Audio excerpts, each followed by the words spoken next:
Missing out on benefits you're entitled to is like throwing money away. I've got 5 extra ways of getting a helping hand coming up. If you're struggling financially, let me explain extra benefits you could claim that might help. You might be able to claim benefits if you're on a low income, looking for work, sick or disabled, a carer, a parent or guardian, or pregnant. The best way to find out is by using a benefits calendar, which I'll leave in the description. And you'll need information about your savings, income, pension, childcare payments, and any other benefits received in your household. Ask for help from your local council. Every council has its own scheme, and they might be able to give you a prepaid card or vouchers to help pay for petrol or food. You might be able to get household appliances like washing machines or fridges, and this is called welfare assistance or the Household Support Fund. Extra money if you've lost your job. If you've been made redundant and you've been in the same job for more than 2 years,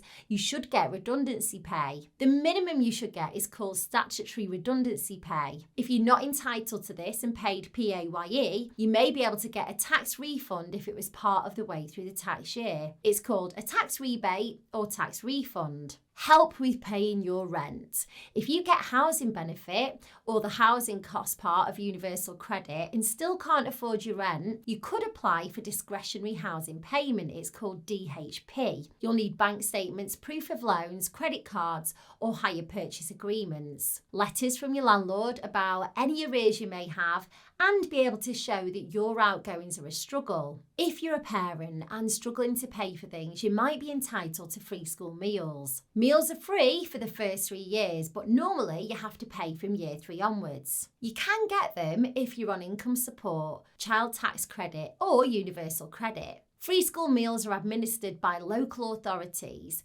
and you can find contact details on the End Child Food Poverty website. Support if you receive universal credit. There's extra help available to you depending on your circumstances. You can get additional help towards housing payments, prescriptions and dental treatment, free early education for 2-year-olds, cold weather payments, travel costs for job interviews, Sure Start maternity grants, and support with upfront childcare costs before you get your first wage. If you get PIP, you may be entitled to extra money on top of your existing benefits, a reduction in your council tax or road tax bills, and discount on travel. You'll need your PIP award letter before you can apply for this extra help. And this award letter is sometimes called a PIP award notice. It's sent to you when the DWP made a decision on your PIP claim. You may get a top-up on your housing benefit, job seekers allowance, income support, working tax credit, employment and support allowance, and pension credit. Contact the office in charge of your benefits to apply. Marriage allowance.